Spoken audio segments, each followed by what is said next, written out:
Ce que j'ai entre mes mains, on l'appelle le zircon. Aujourd'hui, il y a une localité qui se trouve en Casamance, on l'appelle Niafran.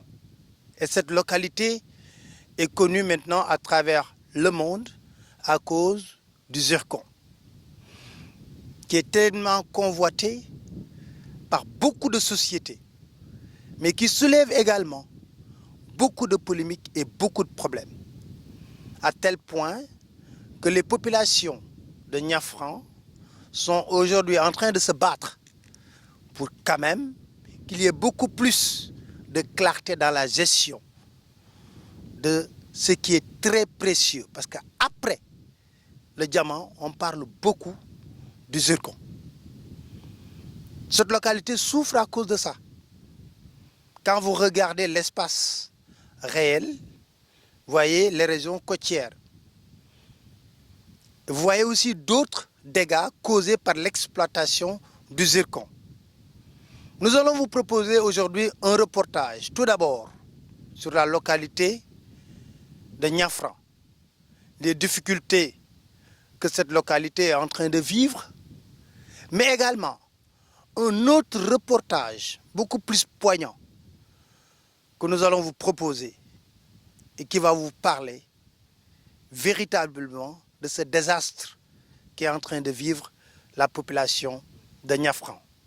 Tout cela, ce sera dans votre émission et nous serons avec notre confrère Jonas qui a abattu un travail extraordinaire. Et vous allez savoir ce qui se passe réellement dans Niafran.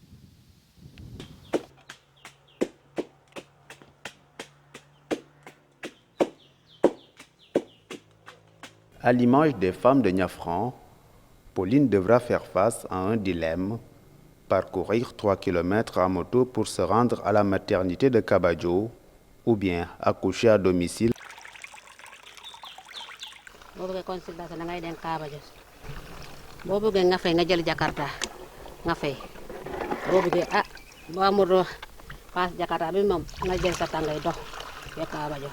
Elle vit dans ce village depuis une quarantaine d'années. Plusieurs générations de femmes ont donné naissance grâce à son assistance. Wow, manqué na rek mako jaba manqué na manqué na Parce que amul maternité fi moo tax. déedéet amul dara fi ñu amul fi amul. Depuis kañ looy jàppale ñi? Dafa bari xale yi léegi la ñu commencé mu ne léegi boo amee bi parti jëne nga dem Kabadjo du noonu de nanguma loolu lay buga ma am fi maternité moo baax si man loolu laa buga damay soona damay ñaan benn tey màgg na léegi mun a ko am man dama màgget moo tax ma ñaan leen bu leen dimbale ma si man ma am maternité moo baax si man léegi dama màgget dama am keneen suma xale yi ñu fi bu màggetee kenn mu ñu taxaw foofu ñu liggéey suma liggéey damay soona de sukudi di ñu dew foofu mairie bi kaay ma dem sukudi ma ñibbi suma ke loolu baax dafay métti si man de dimbale ma bu baax ma am ko dëkk bi mu bu ma amee loolu baax na si man. Le poste de santé Saint-Benoît de Kabadjo polarise tous les patients de la zone. Créée en 1974, la structure n'a pas d'ambulance pour assurer l'évacuation sanitaire. Ainsi, les populations environnantes devront se démerder pour acheminer leurs malades jusqu'ici. Et quant aux femmes qui auront la malchance d'accoucher chez elles, une pénalité pécuniaire leur est imposée. Jigéen ñi dañu sonn parce que boo ëmbee vaccin bi Kabadjo lañu koy demee wasin bu jotee da ngay sonn kii jigéen bi taxaw ni moo ñuy jàppale fii ci affaire cosaan waaw fu ñu toll ni affaire gouvernement dugul ñu taxawal hôpital bi dëkk bi bu ñu ne Kabadjo te waa Kabadjo ñu ne boo fi wasinee tamit dañu lay almaan boobu nag da ngay fay 20 000 même da nga dem ba nga jege seen kër gi hôpital baa ngi ni nga wasin fii da ngay fay 20 000 waaw loolu daal moo ñu jaaxle te loolu métti na ci ñun matu kenn xamut heure bu mu lay attaqué da ngay dem dox nii rek affaire bi attaqué la doo xam ni nga koy def il faut nga wasin ci yoon te dafa sori waaw loolu donc moo ñu jaaxle. Il y a des inopinés. Déjà que sama inopiné que ces femmes n'ont pas le temps même de venir. Et surtout les filles mères qui ne savent même pas le temps, quand ils ont des contractions, ils ne savent pas que c'est le temps d'un accouchement, elles peuvent accoucher. De bonnes actions, elles sont nombreuses. Cette bâtisse, par exemple, qui fait office de centre polyvalent, est l'œuvre de touristes norvégiens. L'école primaire également a vu le jour grâce au financement d'une association de ressortissants néerlandais. Nothing. Government has did nothing here. The only infrastructure you can see here in the village is done by people from outside. Like the youth center is from an association in Norway called Friends of Njafrang in Norway that built us this youth center. All the wells that you see here are built by other people. You see the school of Njafrang is built by a foundation in Holland called Sticking Above Senegal.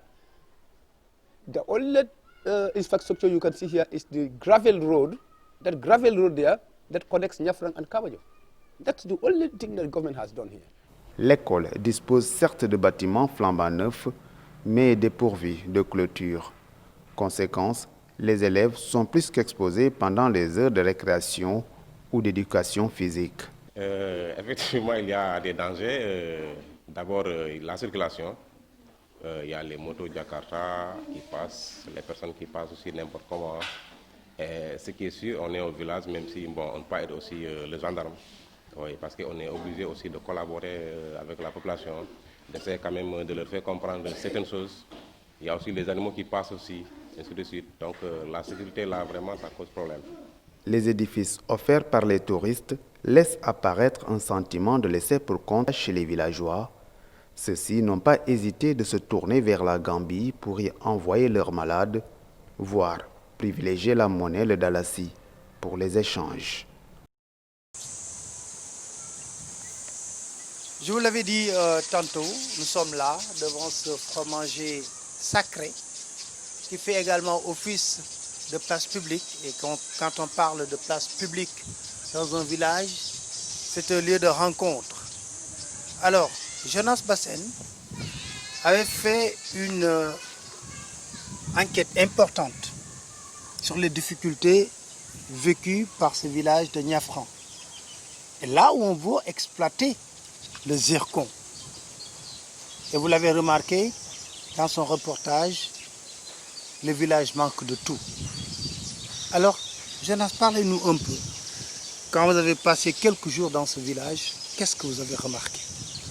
Je l'avais dit tantôt, on a passé 3 jours, 4 jours autant pour moi dans ce village, mais nous avons constaté une pauvreté extraordinaire. Parce qu'il faut remarquer que dans ce village, il n'y a pas d'électricité, il n'y a pas de poste de santé. L'école également construite, c'est l'œuvre de touristes. Même le centre où se rassemblent les jeunes, ce sont les touristes. Donc, dans ce village, l'État est absent. Donc, ça fait partie de ce qui frustre pour la plupart des populations que nous avons rencontrées et que nous avons tendu nos micros. Alors, si on parle de la santé également, paraît-il que les femmes qui veulent accoucher racontent d'énormes problèmes. Oui, Papali, les femmes qui veulent accoucher doivent le faire à 2 à 3 km de Njafrang. Ces femmes-là vont dans le poste de centre de santé, j'allais dire, de Kabajo, et s'il arrive, elles accouchent à la maison, elles sont pénalisées, elles doivent payer 20 000 francs.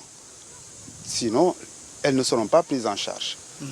Et qu'il faut dire que dans le poste de santé de Kabajo, il n'y a pas d'ambulance non plus, pour que les femmes puissent être transportées en cas de besoin.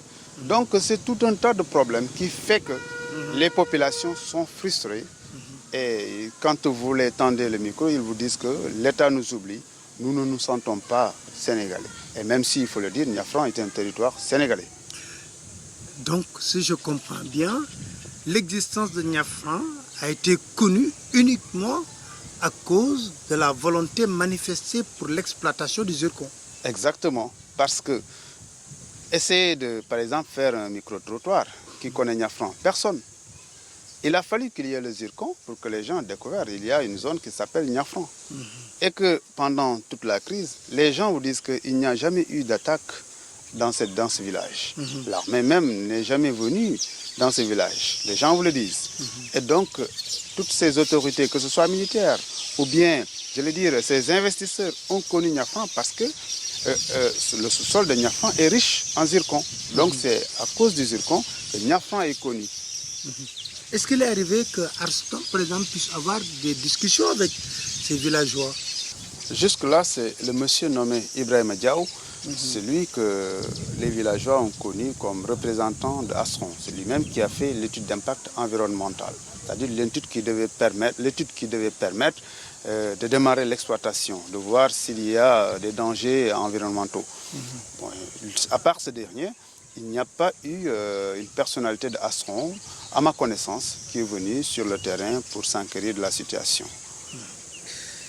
Voilà la situation qui prévaut à Niafran, vous l'avez entendu. Hein. Après cela, comme je vous l'avais dit, hein, nous avons déjà fait le point sur la situation qui prévaut dans le village. Nous allons continuer après par la suite pour vous proposer concrètement le reportage qui a été réalisé sur la problématique de l'exploitation du zircon. Vous allez écouter également M. Ousmane Sané, qui est le porte-parole du comité qui a été mis en place par les villageois contre l'exploitation du zircon. Nous allons écouter aussi d'autres personnes, des membres du Forum civil, d'autres personnes aussi qui sont pour l'exploitation du zircon.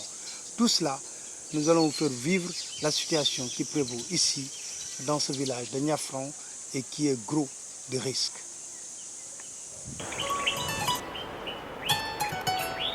Il y a quelques années, un grand nombre de Sénégalais n'avaient jamais entendu parler de ce petit village de 400 habitants situé en Basse-Casamance, à la lisière de la côte maritime et à la frontière entre le Sénégal et la Gambie.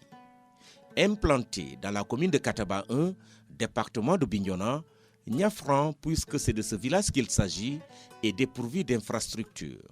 Pas d'hôpital, ni de route goudronnée, encore moins d'électricité. Et pourtant, son sous-sol, nous dit-on, est riche en zircon.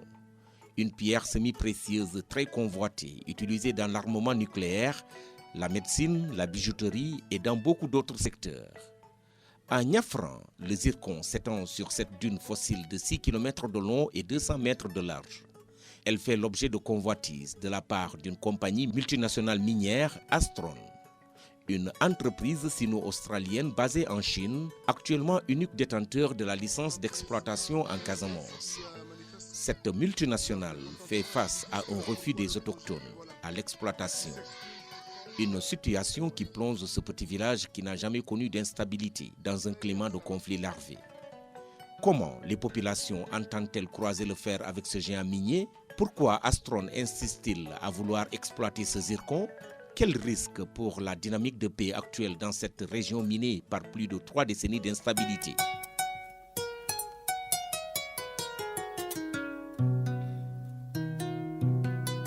Tout a commencé à l'an 2000 avec l'avènement de la première alternance au Sénégal. Le régime d'Abdoulaye Wade inscrit alors en priorité de son programme de gouvernance la promotion du secteur minier. Motivé par la hausse des prix des ressources naturelles au niveau mondial, le régime s'engage dans une révision du code minier en 2003. Un an plus tard, une licence d'exploration est attribuée à la compagnie minière australienne Carnegie, qui en 2006 va s'associer à Astron. Seulement, Carnegie cédera la totalité des actions de sa mine en Casamance à Astron dès 2008, et quelques mois après, Carnegie, que nos interlocuteurs confondent parfois à Astron, quitte Sanyang, une ville gambienne, où elle avait entamé une exploitation. L'entreprise a-t-elle été contrainte au départ? Pour en savoir plus, nous avons rencontré Abdoundou Khourndaou, un universitaire anthropologue à l'université Assane Seck de Ziguinchor. Il dirige une équipe de recherche qui travaille sur la Gambie et la Casamance depuis une dizaine d'années. Vous savez, par exemple, en Gambie, Astron avait un permis pour exploiter le zircon sous Yaya Jammeh. Mais Yaya avait vu qu'il y avait une quantité énorme de sable. Lui, il pense que c'est du sable qui sortait de son pays. Et discrètement, il a commis une étude, un cabinet indépendant pour regarder qu'est-ce que les Chinois étaient en train de faire.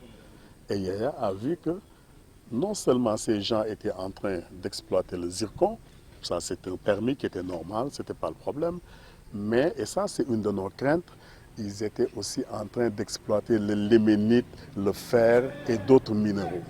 C'est-à-dire que dans la composition géomorphologique, aujourd'hui, on sait qu'à Niafran, si vous êtes à 7 mètres en profondeur, vous avez du sable minéralisé. 7 mètres. Ça, ce sont les études qui l'ont prouvé. Alors, mais à 7 mètres, lorsque vous mettez un système gravitaire, ce système peut prendre à la fois le zircon, le fer, le limonite, parce que ce sont des superpositions géomorphologiques qui sont très proches. Cette proximité, Astron l'avait déjà développée envers les populations de Niafran dès le début. Nouveau détenteur de la licence d'exploitation, son arrivée était perçue comme une aubaine par les populations villageoises. L'entreprise avait même triplé le coût de la main-d'œuvre locale, provoquant du coup la maladie hollandaise. Quand Astron est arrivé, c'était à l'époque où les seuls emplois, c'était nous les hôteliers, ceux qui possèdent un campement, ou les expatriés qui avaient une maison ici, qui employaient des garçons pour le jardin, une fille pour le domicile, pour l'entretien. Mais là, les salaires étaient à 1000 francs par jour. Et quand Carnegie est arrivé, tout ça, il payait 3000 francs par jour. Du coup, tous les jeunes ont sauté dans la voiture. Il les accompagnait pour faire de la prospection et tout. Des voitures qui disparaîtront à la fin de l'exploitation, les habitants de Niafran, ayant compris plus tard le risque environnemental qui menace selon eux l'existence du village, ont reculé en s'opposant purement et simplement à une quelconque exploitation. Ainsi naîtra le comité de lutte contre l'exploitation du zircon. Cette entité va porter le combat un peu partout dans le monde, comme en témoigne la manifestation organisée à Ziguinchor en décembre 2017, au lendemain du déploiement de l'armée sénégalaise dans le village pour escorter le consultant. Depuis qu'il y a le problème ici en Casamance, l'armée sénégalaise n'est jamais venue ici pour la sécurisation de la population. Parce que nous savons que le village de Niafran est très en sécurité. Mais depuis le problème du zircon, depuis 2010, chaque 15 jours du mois, l'armée du Sénégal est là. C'est pour toujours, nous avons vu que c'est pour une intimidation. Jusqu'à le CICR est venu même nous rencontrer. On a signalé au CICR, le comité international de la Croix-Rouge. Ce que fait l'armée ici, ça ne nous plaît pas du tout. On ne peut pas battre avec des militaires. Nous, on a bossé d'Ibrahima Diaw. Depuis Ibrahima Diaw, il est venu, on a dit à tous les gens, ils ont crié, il a dit non, non projet, non au projet, non au projet. Jusqu'à là, on est en train de faire un peu avec des militaires aussi. Des militaires sont en train de pousser nous. Nous aussi, on est en train de le pousser à Ibrahima Diaw. Mais le jour là, nous, on est prêts. S'ils vont tuer nous, ils tuent nous.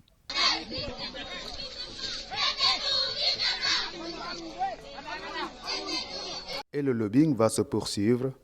Le 1er juillet 2018, les membres du comité vont accueillir des ONG des droits humains et autres organisations pour formuler des propositions de lutte contre les géants Astron. Les échanges seront parfois tendus.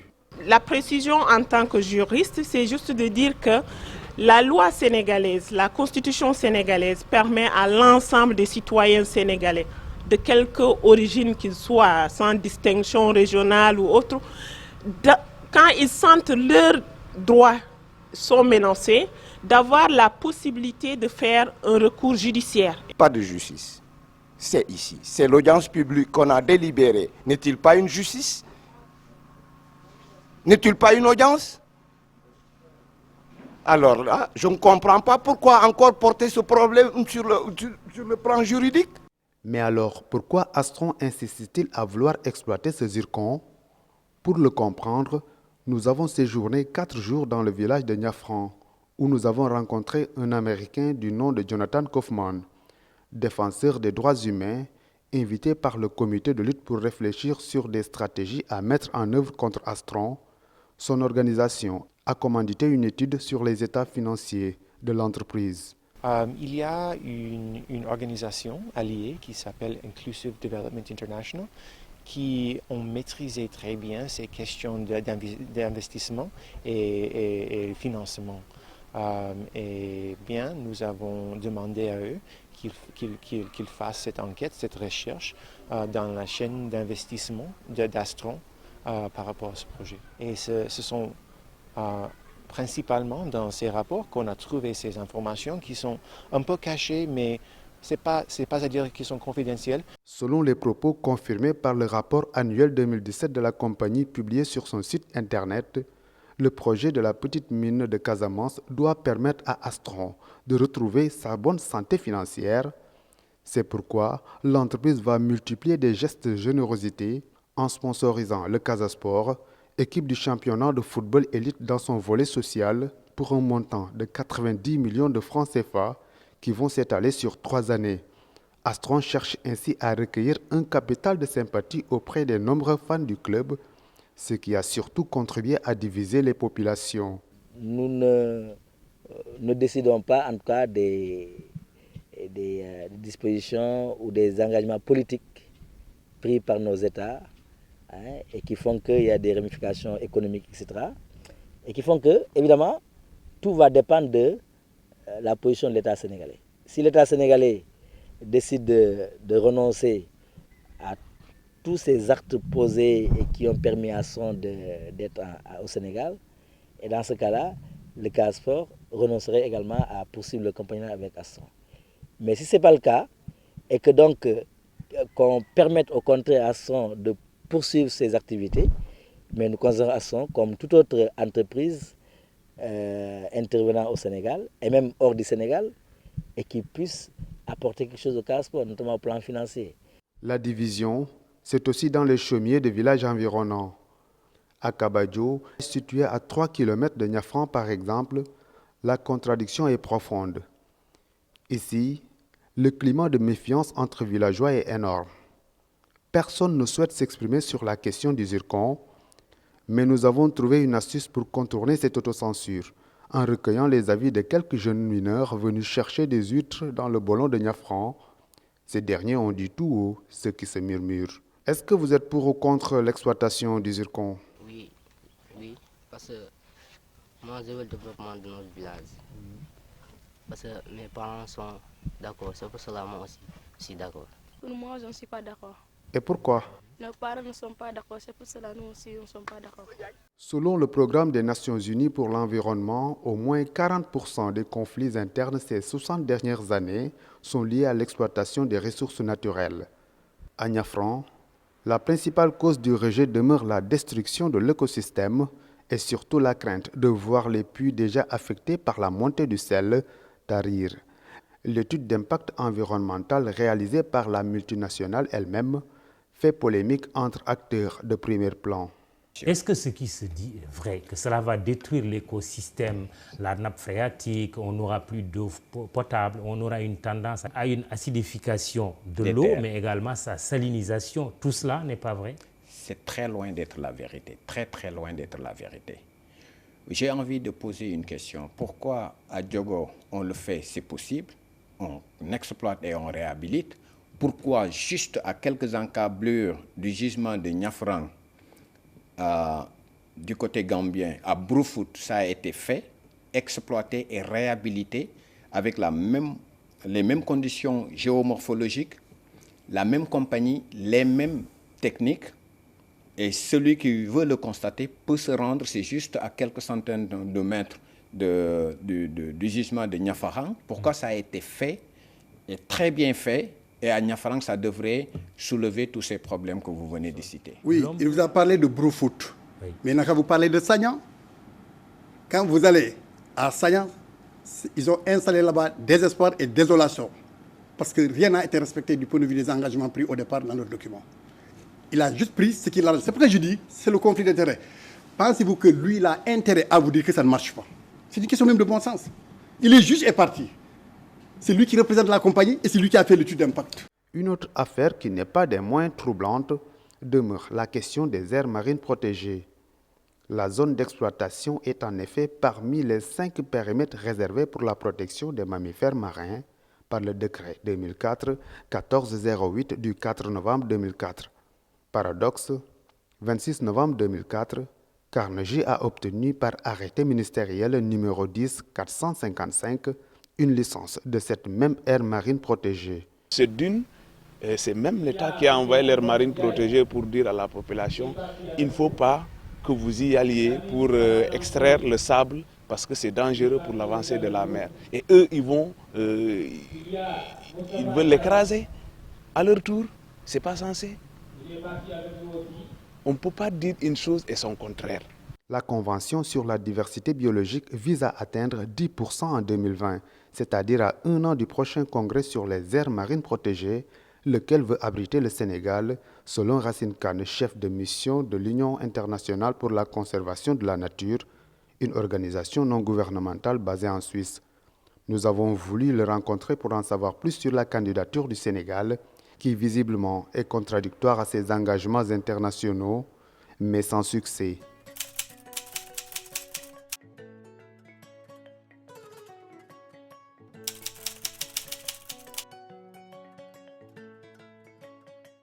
Comme dans tout projet du genre, il faut une enquête publique, c'est-à-dire une consultation des citoyens pour recueillir leurs avis avant tout démarrage.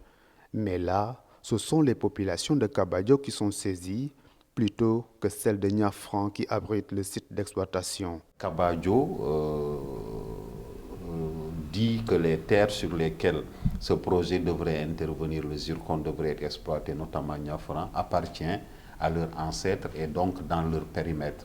Donc, toutes choses qui doivent se faire, même si les populations de Niafran donnent leur avis, c'est d'abord eux, leur terre, c'est la terre de leurs ancêtres. Donc, les discussions doivent se passer à leur niveau d'abord.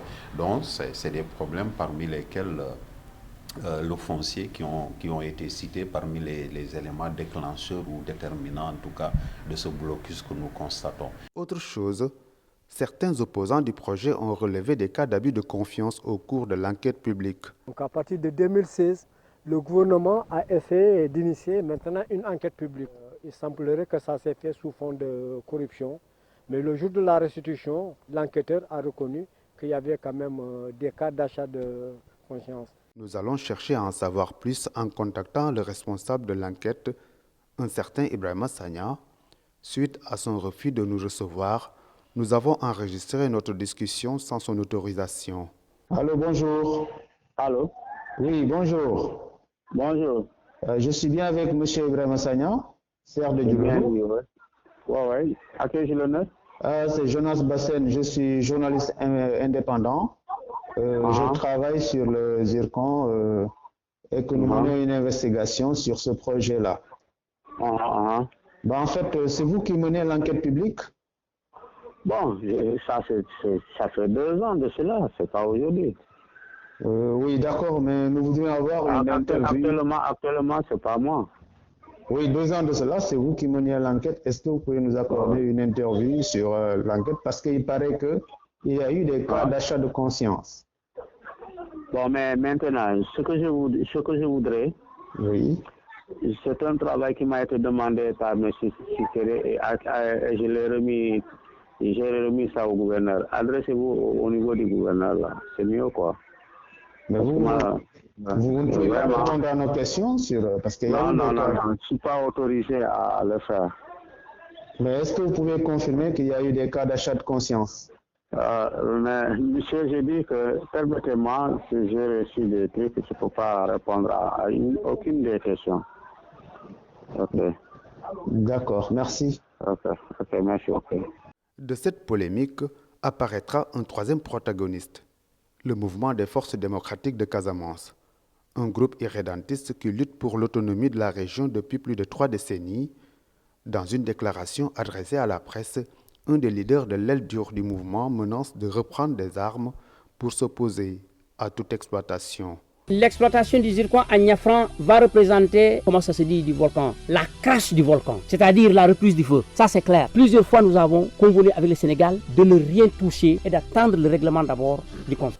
Niafran, c'était même quelque part un moment une base arrière de la rébellion.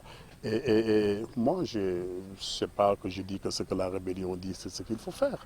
Tout le monde connaît mes positions sur ces questions, mais je pense qu'il y a quand même des menaces réelles d'une instabilité dans cette région dans cette partie de la Basse-Casamance si l'État veut continuer à imposer ce projet minier. Ça, c'est clair. Alors, je ne crois pas que ce soit une bonne symbolique d'installer, par exemple, les forces de l'ordre pour contrôler l'exploitation de ça. De toute façon, dans les conditions actuelles, il faut prévoir qu'il y ait des problèmes lorsque, évidemment, Arston décidera d'exploiter ces minerais. La vie économique poursuit son cours dans un calme précaire et les populations continuent à tirer profit de cette générosité de la nature. Si à Kabadjo, les risques de tension entre groupes ethniques sont palpables, à Niafran, le climat de suspicion qui règne n'a pas entaché la cohabitation entre la majorité chrétienne et celle païenne qui vivent dans une ambiance joviale. Mais jusqu'à quand ?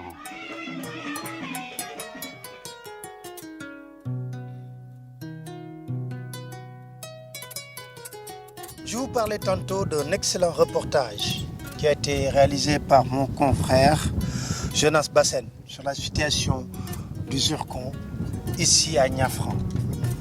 Jonas, d'abord, comment l'idée vous est venue de faire ce reportage? Merci Papa Lénian, merci de m'avoir invité. Mais il faut dire que le travail que nous avons effectué, nous avons été influencés, influencés dans le côté positif. On a lu des articles dans la presse qui parlaient un peu du zircon. Au niveau international aussi, on avait vu l'intérêt que le zircon avait pour certaines sociétés multinationales qui sont dans les ressources naturelles, les ressources minières, autant pour moi. Donc partant de cela, puisque nous aussi venons juste de sortir de l'école, nous avons eu la curiosité de mener une enquête pour apporter plus de précision parce que beaucoup de médias en parlaient mais personne ne connaissait ce que c'est le zircon, personne ne connaissait également où se trouve Niafran. Et donc c'est pourquoi avec mon ami avec qui on forme une équipe, Lassana Sadio, on a tenté de venir découvrir Niafran et voir ce qui se dit là-bas, quelle est la réalité, qu'est-ce qui se passe pour que les Sénégalais puissent savoir. Est-ce que c'était facile? Facile, je dirais pas que facile parce que vous savez, pour mener une investigation, il faut des moyens et nous l'avons fait avec des moyens personnels pour dire que personne ne nous a donné ces fonds et on n'accepterait pas de prendre aussi des fonds pour apporter une lumière sur une question comme les zircons qui divisent des communautés, des sociétés, des villageois, des familles. Et donc c'était difficile du point de vue financier. On a dépensé pendant une semaine presque, on est sur le terrain. 4 jours à Niafran, les autres jours sur Ziguinchor, essayer de voir qui interviewait sur cette question. Et l'autre question se trouve être la pression, parce que c'est vrai, on n'a pas reçu des pressions venant des autorités, il faut le dire, mais au niveau des villageois, parce que quand vous êtes sur le terrain, il y a un doute qui pèse sur leur tête. Ils se disent que ces gens-là, est-ce qu'ils ne sont pas envoyés? Est-ce que c'est des journalistes crédibles? Alors, c'est tout un tas de questionnements qui résonnaient sur la tête quand vous voyez les gens qui vous accueillent, sur la tête des gens qui vous accueillent la plupart. Donc, c'était un peu difficile, mais Dieu merci, on a réalisé un documentaire et nous voudrions que ça se poursuive parce que aussi, il y a une question intéressante. Est-ce que réellement, j'allais dire, le conseil d'administration de Astron est au courant du danger qu'une exploitation pourra provoquer en Casamance? Mais la question de fond qui me vient à l'esprit, Jonas, est de savoir quel est ton sentiment réel après avoir entendu les différentes parties qui sont concernées. Écoutez, c'est vrai, ce qui est un peu bizarre, il est difficile de trouver quelqu'un dans le village de Niafran qui est pour le projet, autant pour moi. Pour la plupart des gens qu'on a rencontrés, ils se disent être contre une exploitation du zircon. Les gens qui sont pour, on a tenté de voir, est difficile d'en trouver. Et donc ça, c'est un problème réel. Alors qu'on sait qu'au Sénégal aujourd'hui, si vous voulez exploiter les ressources naturelles, vous devrez avoir l'assentiment des populations. Ça, je pense que c'est le référendum sur les points qu'on avait proposés aux citoyens. Sur les 15 points, voilà. Donc, je pense que c'est difficile de trouver quelqu'un qui est pour l'exploitation du zircon. C'est ça qui a frappé, du coup, mon attention. Maintenant, peut-être dans les autres localités, il y a des gens, parce qu'il y a la pression, il y a la pression dans le village. Même si vous êtes pour, il y a des gens qui nous souffrent. Si vous êtes pour, vous n'osez pas vous signaler. Donc je pense que c'est toute une curiosité qui est là et qu'il faut toujours essayer de percer et comprendre pourquoi ces gens-là sont pour l'exploitation. Est-ce que, concrètement, vous pensez qu'il y a un danger à faire du forcing avec peut-être les forces armées, avec peut-être des intimidations pour exploiter les zircons au détriment de la volonté populaire? Niafran, moi je ne suis pas là peut-être pour dire il faut exploiter ou ne pas exploiter.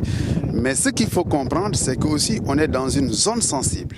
Pour quelqu'un qui connaît un peu la Casamance, on sait que Niafran, c'est une zone sensible. Et donc, si on amène les forces de l'ordre pour qu'ils encadrent la zone qu'on exploite, je ne pense pas que ça soit la bonne manière, la meilleure méthode. Ça peut aujourd'hui raviver le feu, j'allais dire, envenimer la situation qui aujourd'hui a connu vraiment une situation de paix que les Casamançais ont connue. Donc je pense qu'il faudrait que l'on puisse encore davantage discuter avec les populations, essayer de proposer, je pense, quelque chose de sérieux pour que peut-être ils vont accepter l'exploitation. Je ne sais pas. Est-ce que l'espoir est permis? Je ne dirais pas non parce que je suis très pragmatique. Je pense que de la discussion jaillira toujours la lumière. Il faut qu'ils discutent avec les citoyens qui sont des Sénégalais, qui peut-être ne sont pas contents parce qu'ils voient que l'État est absent. Mais je pense que c'est possible. Ils n'ont qu'à discuter avec eux. Très bien. Alors, c'était Jonas Bassène, le journaliste qui a réalisé le reportage que nous avons montré.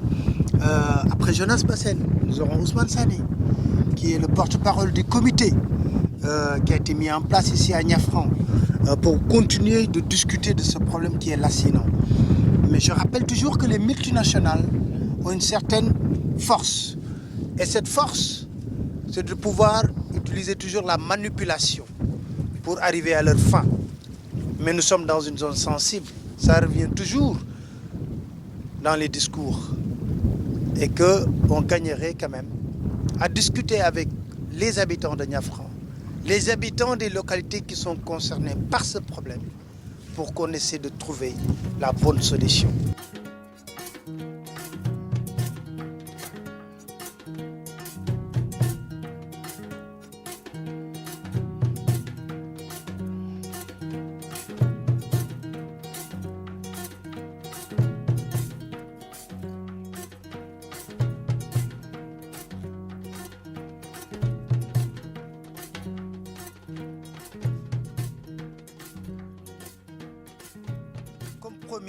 Je suis avec Ousmane Sané, qui est le porte-parole du comité qui a été mis en place par les habitants de Niafran pour lutter contre cette volonté manifeste de s'accaparer un peu de vos terres pour l'exploitation du zircon, comme on le sait. Alors aujourd'hui, est-ce que vous pouvez nous faire le point sur les difficultés que les populations rencontrent? D'abord, je vais faire un peu de recul. Vous rappelez que le projet Zircon date de 2004 par arrêté ministériel qui donnait autorisation à une société australienne de venir faire une prospection sur la dune de Niafran. Donc cette dune, elle est longue de 7 km, 150 à 200 mètres de large. À l'est de cette dune, vous avez des rizières en bas-fond, les plantations et les habitations. À l'ouest, vous avez une forêt de mangroves, le Grand Bolon et l'océan Atlantique. Et si vous regardez cet écosystème, vous voyez que cette bande à exploiter sert de tampon, si vous voulez, une digue naturelle qui est censée freiner ou ralentir la montée des eaux dans les rizières, dans les habitations.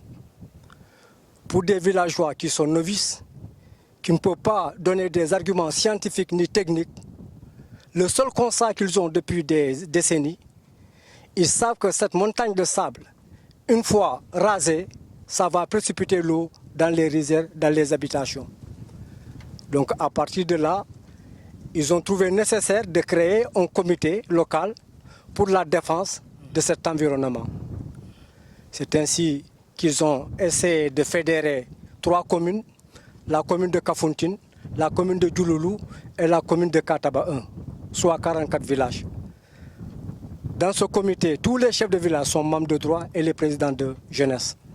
À l'issue de ça, nous avons créé un comité exécutif dont je suis le porte-parole.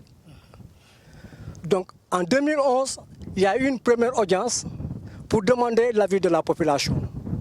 Parce qu'une telle exploitation a besoin nécessairement de l'aval de la population. La population, à l'unanimité, en 2011, a dit non aux zircons. Ils ont dit peut-être que c'était un manque de communication. Ils sont revenus en 2015. Une deuxième audience, la population a dit non à l'exploitation du zircon.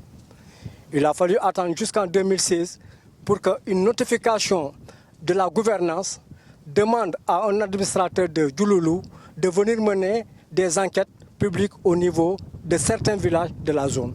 Et qu'est-ce que le résultat a été quoi?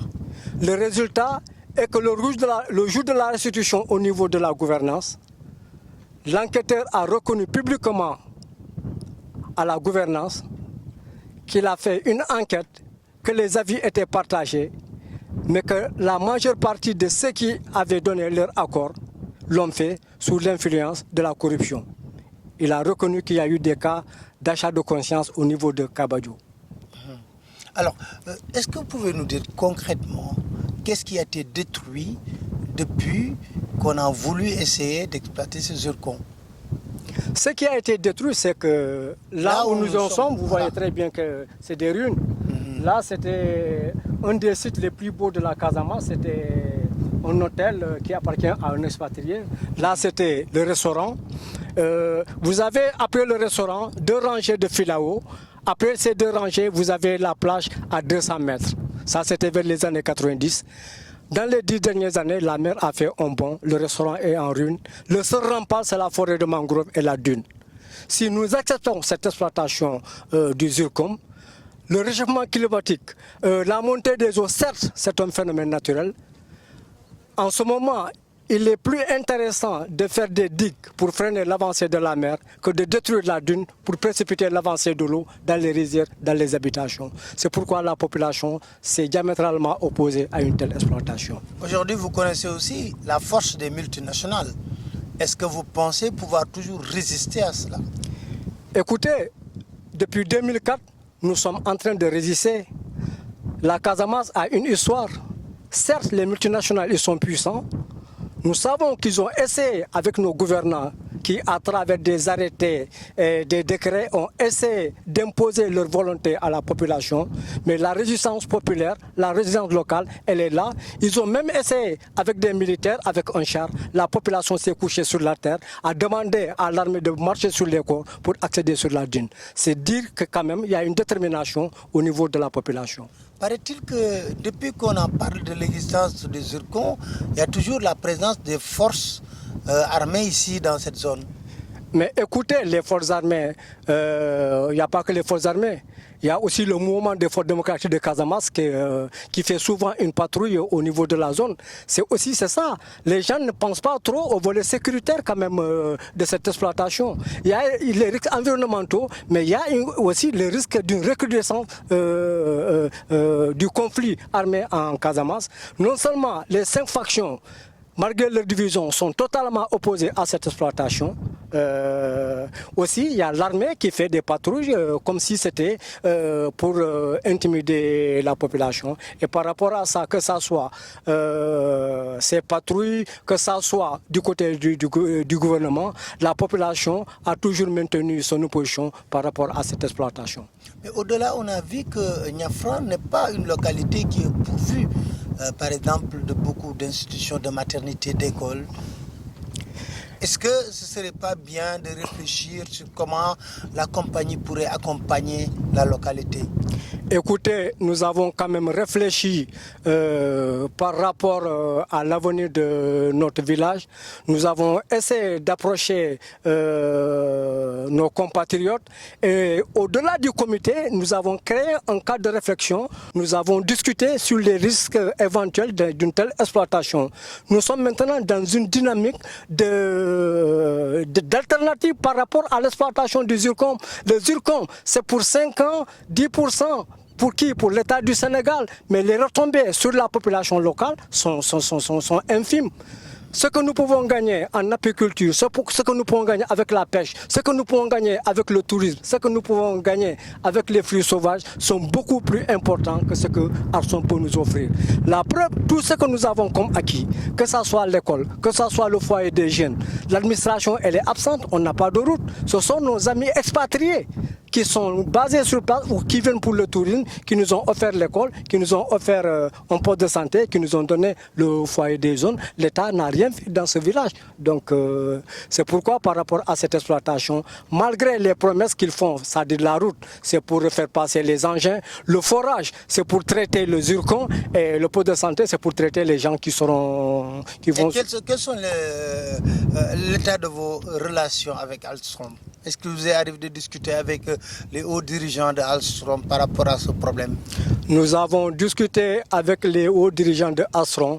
Pas plus que ce mois de mai, nous avons encore reçu une délégation de Alstom à travers certains cadres de la Casamance, le groupe de réflexion pour la paix en Casamance, dont le président c'est Robert Sagnan. Personnellement, il n'est pas venu, mais il a délégué quelqu'un à Madiamé, qui est son vice-président, qui se porte un peu comme facilitateur entre la population et Alstom. Nous avons reçu cette délégation, nous avons réitéré notre position, que nous avons des craintes par rapport à cette exploitation. Nous avons exigé une autre étude d'impact environnemental et social où ça sera inclusif, où la population locale, ou même, comment s'appelle-t-il, ça peut être un cabinet indépendant et autonome aussi bien du comité que de l'État pour qu'il fasse une autre étude. Parce que celui qui a fait l'étude au niveau pour Alstom, il est en même temps partenaire de Alstom. Donc il y a un conflit d'intérêts. Nous avons dit non, qu'on ne pouvait pas accepter un tel projet. Il fallait qu'on y voit un peu clair par rapport aux risques environnementaux et autres. Votre dernier message, ce serait quoi? Nous demanderons au gouvernement sénégalais de méditer sur les causes profondes du conflit en Casamance. C'est parti de l'accaparement de terres et peut-être un peu de sentiment de frustration par rapport aux premiers cadres qui sont venus en Casamance. Donc 30 ans, 35 ans après, vouloir exploiter par la force le zircon de Niafran au moment où le mouvement des forces démocratiques de Casamance, toute tendance confondue, s'est opposé à un tel projet. Je pense qu'il faut plutôt aller dans le sens de dialoguer, de privilégier le dialogue pour trouver une solution acceptable pour toutes les parties. C'est ce que nous souhaitons. Très bien. Merci beaucoup, M. Ousmane Sani. Je rappelle que vous êtes le porte-parole du comité qui a été mis en place ici au niveau de Niafran, qui lutte contre l'exploitation des zircons voulue par une multinationale Alstom. Je vous remercie. Merci beaucoup. C'est moi qui vous remercie, monsieur.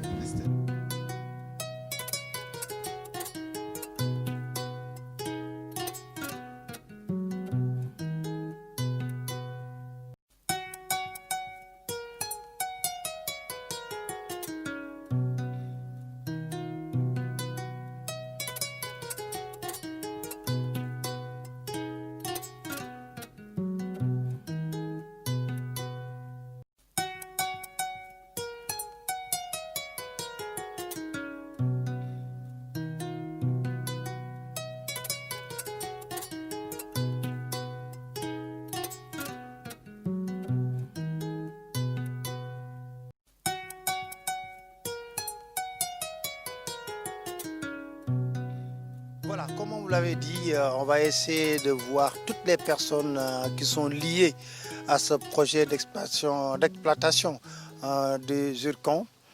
On a eu à prendre des personnes qui sont contre ce projet. Mais pour équilibrer, on a tenu également à prendre des personnes qui sont pour la réalisation de l'exploitation du zircon. Je suis avec Mamadou Diaban, qui est là avec moi.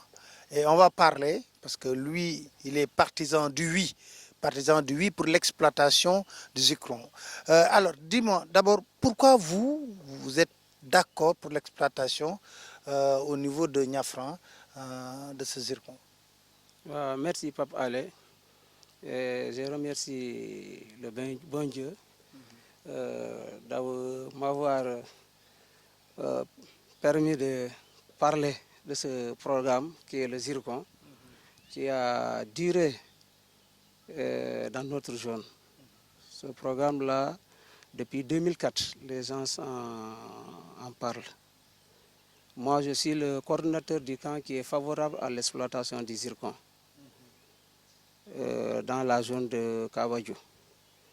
Depuis 2004, j'ai suivi ce programme-là parce que depuis la première réunion, j'étais là-bas, j'étais le secrétaire de séance. Le premier jour, on avait discuté, c'est par rapport aux faveurs que le village ou bien la zone devait avoir.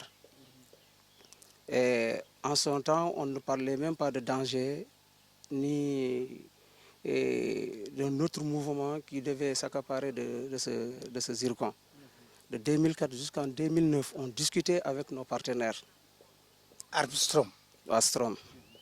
Autant c'était Carnegie. Bon. Entre-temps, il y avait Astrom qui était venu. Maintenant, entre-temps, de 2004 à 2009, c'était les populations qui discutaient avec Astrom ou Carnegie pour l'exploitation du zircon. Et on discutait sur ce que les populations peuvent bénéficier de ce programme. À un certain moment, les résidents qui sont au niveau de la dune se sont mêlés là-dedans. C'est-à-dire ceux qui sont sur la dune, ceux qui ont des campements, des toubabs, ont commencé à infiltrer les populations, à leur demander de refuser de ce programme. Ceux qui habitent à Niafran. À Niafran. Ceux qui habitent même dans les villages environnants, ceux qui sont dans d'autres villages. Parce qu'ils disaient que dès qu'on commence l'exploitation, eux, durant toute cette durée, ils ne seront pas à Niafran ou bien dans la zone. Qui sont-ils réellement? La plupart sont des Français. La plupart sont des Français. Donc, ils ont intoxiqué les populations, diabolisé le projet et en même temps financer des gens pour qu'ils soient catégoriques à ce projet. Moi, j'étais à Niafran tout à l'heure, je n'ai pas vu de Toubab. Si, ils sont là-bas, ils ont des maisons là-bas. Vous n'avez pas fait le tour de Niafran. Il y a des maisons des Toubab qui sont là-bas. Les propriétaires de campements sont tous des Européens. Il n'y a pas un noir à part Papis Badian. Tout le reste, même Papis Badian, il avait une femme, il était en Allemagne, il avait une femme, mais lui, il ne s'est pas mêlé dans ce. Mais tous ceux qui sont là-bas sont liés avec les Occidentaux. Donc, ils ont poussé les populations à refuser. Moi, depuis 2009, j'ai vu que ce qui se passe là-bas, franchement dit, ce n'est pas la réaction des populations, mais il y a quelqu'un qui est derrière qui les pousse. Et à partir de 2009, ils ont essayé d'intégrer les MFDC. Autant ils n'étaient pas là-bas. Les MFDC, au début, ils n'étaient même pas impliqués dans ce programme. Si les populations de Kabadjo avaient accepté l'exploitation du zircon en 2004, avant 2009, personne ne va parler de zircon dans la zone. Mais quand on remarque également l'exploitation du zircon va amener des conséquences au plan de vue environnemental. Ça c'est réel. Ça c'est réel vu la configuration de la zone. Donc est-ce que des études réelles ont été menées par rapport à l'exploitation du zircon et ses conséquences environnementales? Par rapport à ça, l'étude impact environnemental, ça c'est le rôle de l'État. Est-ce que l'État l'a fait? Nous, les populations n'exploitent pas le zircon. Le zircon sera exploité par une société et l'État. Donc nous, ce qui nous intéresse, c'est ce qu'il doit faire dans notre zone. Maintenant, c'est l'État qui doit protéger sa population. Je ne pense pas qu'un État comme le Sénégal doit pousser ses populations dans créer une catastrophe pour ses populations. À 500 mètres du site, là où on doit faire l'exploitation, du côté de la Gambie, ça a été exploité. Mais là-bas, Yaya Jammeh, à un certain moment, a compris qu'il y a une destruction du sable et il a arrêté ça. Yaya n'a pas arrêté. À Carton, Yaya a exploité, après il a exploité le sable marin. Il a tout pris ça. Il y a de grands trous là-bas. Yaya a exploité et il a amené le sable. Il a vendu le sable. Est-ce que ça, c'est pas dangereux? C'est pas bon. Ça, c'est pas bon. Mais ici, on ne nous a pas dit qu'ils vont amener le sable. Ils vont exploiter. On ne nous a pas dit qu'ils vont amener le sable marin. Ils vont exploiter le zircon. Et là, ils vont exploiter, ça n'a pas de contact avec l'océan. On amène les gens au bord de l'océan pour leur dire que oui, c'est là où on doit passer l'océan. Avant, c'est là où on doit. C'est pas là-bas. La dune, il n'y a que 2 campements. Bon, un campement plus une maison des Hollandais ou bien 2 maisons des Zélandais et la maison de Sow, le berger. Il n'y a que 4 maisons là-bas. C'est là-bas qu'on doit exploiter, et non au bord de l'océan. Alors qu'il y a à exploiter le bord de l'océan. Si tu es là-bas, tu vois là où il y a à exploiter. Pourtant, jusqu'à aujourd'hui, il n'y a rien à Caton, ni de l'autre côté. Mais pourquoi le projet est bloqué alors? Le projet est bloqué parce que, moi, c'est bien, le projet, parce qu'il y a des intérêts qui sont là-dedans. Quels sont ces intérêts? Ces intérêts, il y a, en tout cas, il y a l'État en sait quelque chose.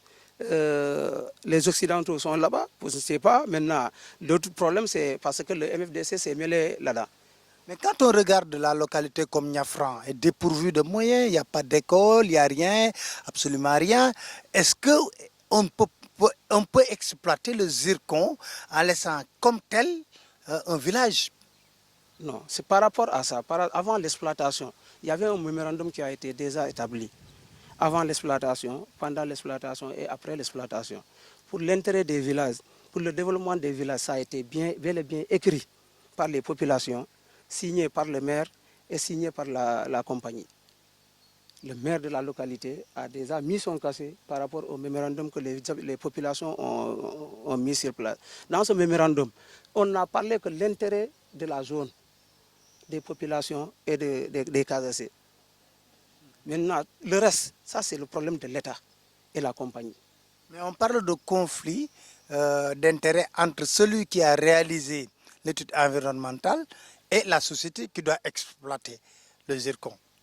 Bon, maintenant, il faut s'adresser à celui qui l'a fait. Parce qu'on nous disait que c'est lui le consultant de la compagnie, Armstrong. Oui, et ils sont venus pour le faire. Là, je pense que les populations ne peuvent pas gérer ce point-là. Nous, ce que nous pouvons gérer, nous, les populations, c'est par rapport à nos intérêts. On ne va jamais laisser quelqu'un prendre nos intérêts. Ça, on ne le fera jamais. C'est l'intérêt des populations que nous allons suivre. Est-ce que vous êtes majoritaire dans votre position? Bon, ils ont fait l'enquête publique. Si nous ne sommes pas majoritaires, l'enquête publique a montré que la majorité veut l'exploitation et ils ont peur. Mais par rapport à cette enquête publique, on parle d'achat de conscience, on parle de corruption. Ça n'a jamais... Ah, qui a fait cette corruption? Il l'a fait village par village. Il était libre, il est choisi par l'autorité. Le gars, il est à Djoulounou. Si je savais, j'allais vous demander de passer. C'est lui, il est là-bas jusqu'à aujourd'hui. Il a fait des villages. Mais lui, il a été interpellé dans un reportage, mais il refuse de parler dans le reportage. Parce qu'il a été menacé. Il a été menacé, peut-être c'est ça. Par qui? Bon, il a été menacé. Par qui? Il a été menacé. Ah. Si vous dites ça, c'est vague. Oui, c'est vague. Je sais bien, il a été menacé. Il a été menacé. Moi-même, j'avais été menacé. Mais moi, je sais bien que ce que je dis, je le maîtrise. Vous habitez à Niafran, mais paraît-il que vous... Kabadjo, pas Niafran. Pas Niafran, j'habite à Kabadjo. Kabadjo et Niafran, c'était le même village. Après que Niafran a eu son chef de village, mais c'était le même village. Ouais. Maintenant, le tissu social, aujourd'hui, vu la crise qu'il y a entre Kabadjo, Niafran, le tissu social va se détériorer davantage parce qu'il y a un camp pour, un camp qui est contre. Ouais, tout ça, c'est les intérêts. Ceux qui protègent les Toubabs, ils sont tout le temps contre. Ils ne seront jamais d'accord. On n'a jamais vu quelque part où il y a exploitation, que tout le monde est à 100% d'accord. Ça n'a jamais existé. Donc il y a un camp qui est contre, il y a un camp qui est pour. À Kabadjo, ce qui a été dit là-bas au début, que quand on exploite le zircon, de un, tous les arbres vont mourir, les gens auront le cancer, parce qu'il y aura la poussière qui va se lever. C'est ça qu'ils disaient aux gens. Mais après, les gens ont aussi que ça, c'est pas vrai. Ils ont été à Djogé, le camp du nom là, ils ont été à Djogou. Après ça, quand ils sont revenus, ils ont dit ce qui se trouve là-bas, ouais, c'est pas la même situation, c'est pas la même zone. Mais à Djogo aussi, il y a une crise. Parce qu'il y a une crise qui est très profonde là-bas. Ils ont pris des champs. Aujourd'hui, la population de Djogo, que je connais très bien, avec GECO, sont en train de râler pour poser des problèmes qui sont réels. Et c'est des problèmes d'ordre environnementaux. Ouais, maintenant, tout ça, je dis tout ça, c'est l'État qui doit gérer ça. Les populations ne peuvent pas. Quand il y a exploitation quelque part, je sais bien que même dans les pays riches, là où il y a exploitation, ça a des conséquences. On ne peut pas creuser la terre et qu'il n'y ait pas de conséquences. Ça, c'est ces conséquences. On peut si les conséquences, comment on appelle là, les avantages sont plus un peu importants que les conséquences. Là, il faut voir maintenant de. Mais est-ce qu'on a senti l'État véritablement prendre ses responsabilités dans cette crise? Je sais bien que l'État est prudent, c'est par rapport à la crise. C'est ça. Avec les déclarations de gauche à droite qui a fait que l'État, mais l'État n'a jamais cessé. Parce que chaque fois, l'État est en train de demander les populations, ils envoient des missions là-bas par rapport à l'exploitation. Et ils ne vont jamais lâcher.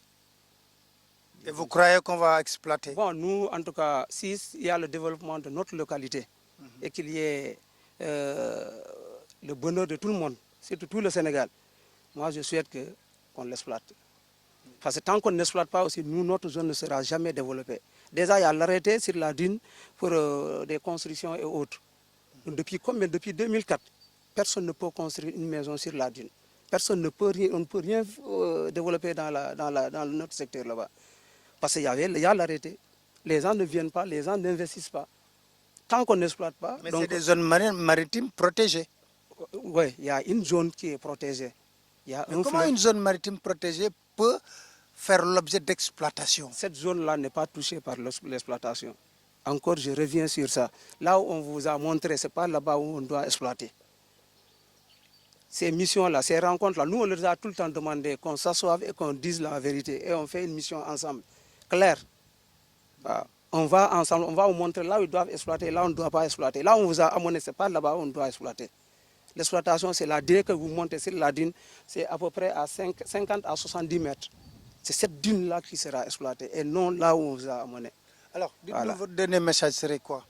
Mon message serait que s'il y a le développement et qu'il n'y ait pas de danger, il n'y ait pas de danger qui est supérieur aux avantages, que les gens s'entendent et trouver que ça soit aussi, que l'exploitation se fasse aussi dans la transparence. C'est tout ça. Voilà. Les populations, ce qu'on leur doit, on leur donne. Ouais. Et ce que l'État aussi doit voir, qu'il n'a qu'à le prendre dans la transparence, il n'y a aucun problème. Merci beaucoup, Mamadou. Mamadou Diaban, nous remercions beaucoup. Voilà, on a eu à prendre tous les camps qui sont dans le cadre de l'exploitation du zircon, qui est un problème très complexe, véritablement complexe, et que c'était le camp du oui, qui sont pour l'exploitation du zircon. Vous avez entendu aussi d'autres personnes. Voilà pour le moment ce que nous avons pu glaner comme information sur ce conflit qui jusqu'à présent n'a pas encore trouvé de solution. Et nous allons poursuivre pour essayer également d'avoir d'autres versions par rapport à cette situation. Merci beaucoup.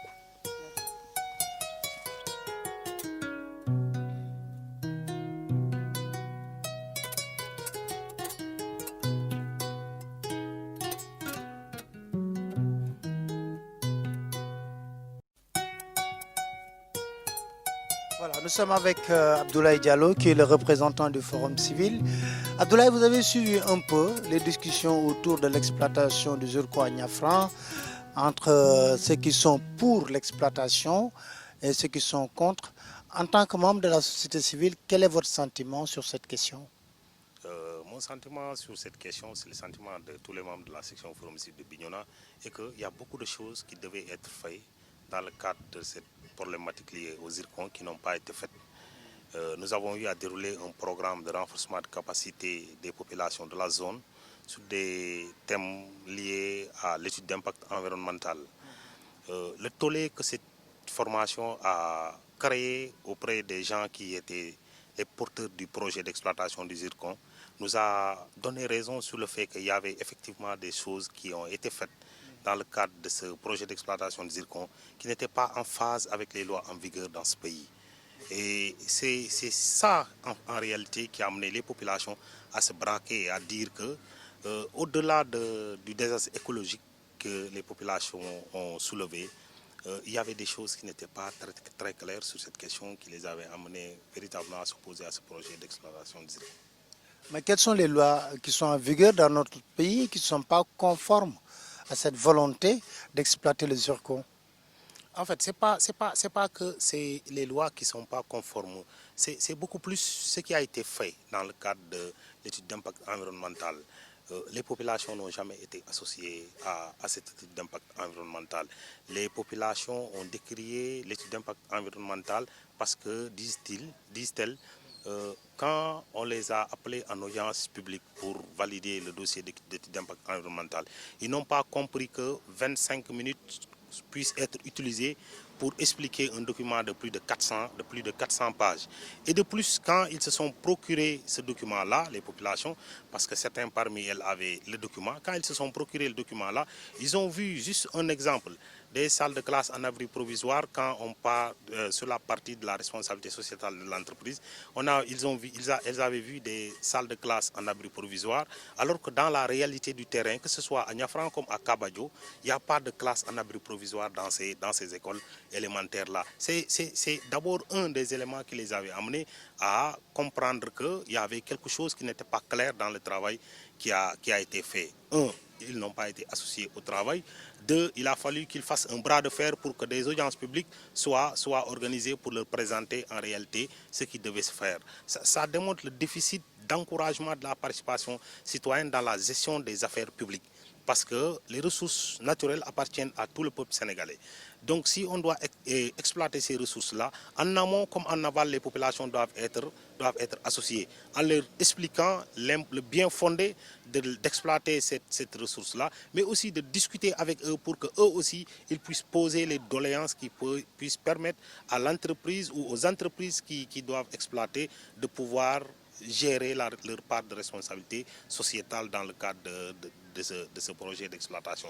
Malheureusement, c'est autant de manquements qui ont été soulevés par les populations. Ensuite, la formation a permis aux populations de bien comprendre, parce que c'est dans la salle qu'ils l'ont dit, que ce que le consultant les a présenté dans le cadre juridique qui encadre une étude d'impact environnemental au Sénégal, ce n'est pas eux ce qu'ils ont senti sur le terrain lors de l'étude d'impact environnemental qui a été faite dans leur localité.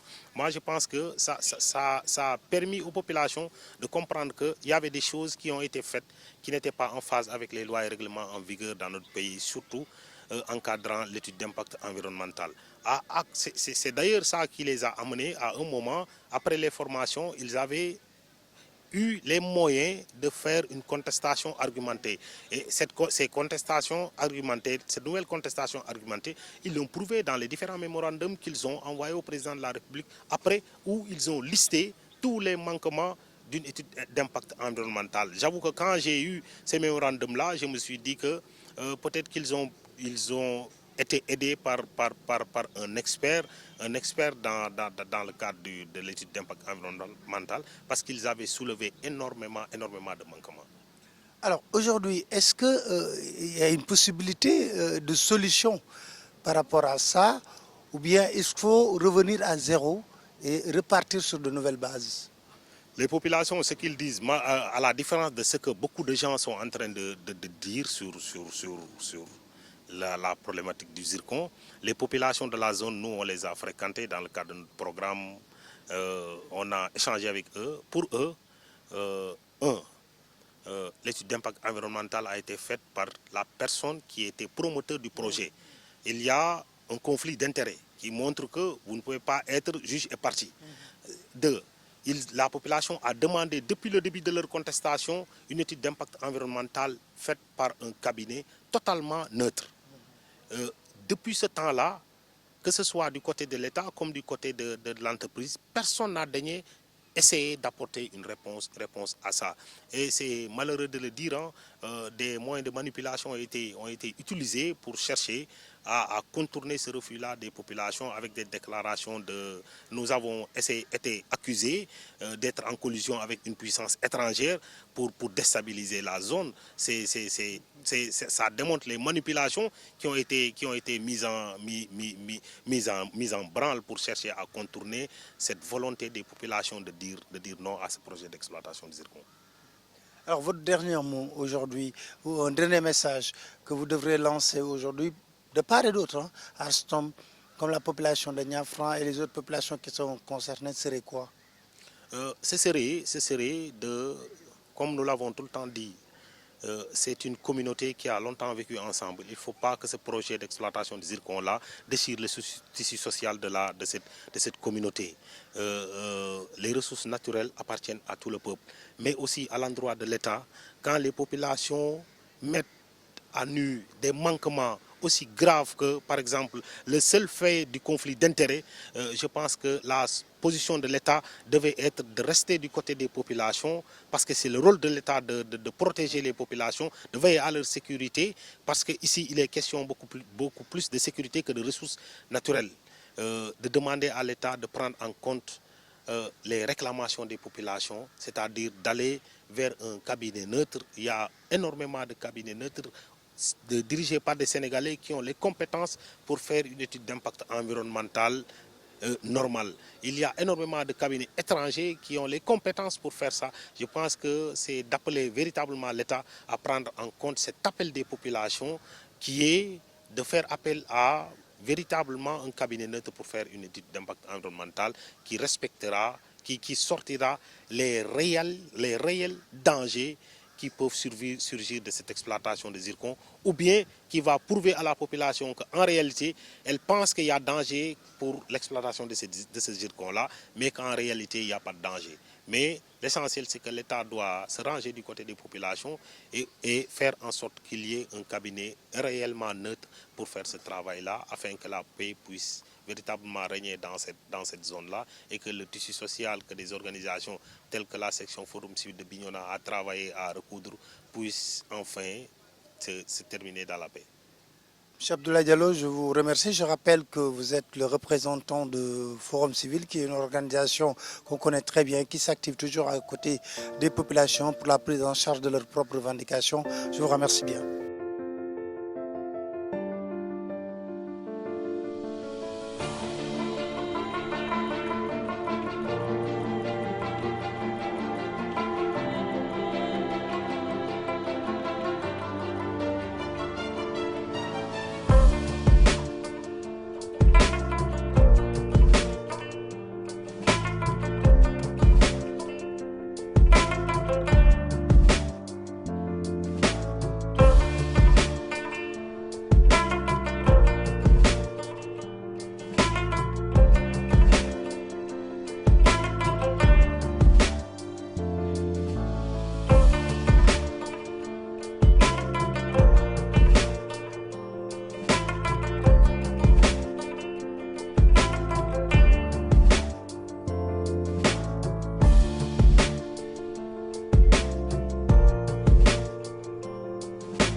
Voilà, nous sommes à la fin de notre reportage qui a été consacré au problème de l'exploitation du zircon à Niafra. Vous avez entendu toutes les parties qui sont concernées, qui se sont exprimées clairement par rapport à leur point de vue sur l'exploitation du zircon à Niafra.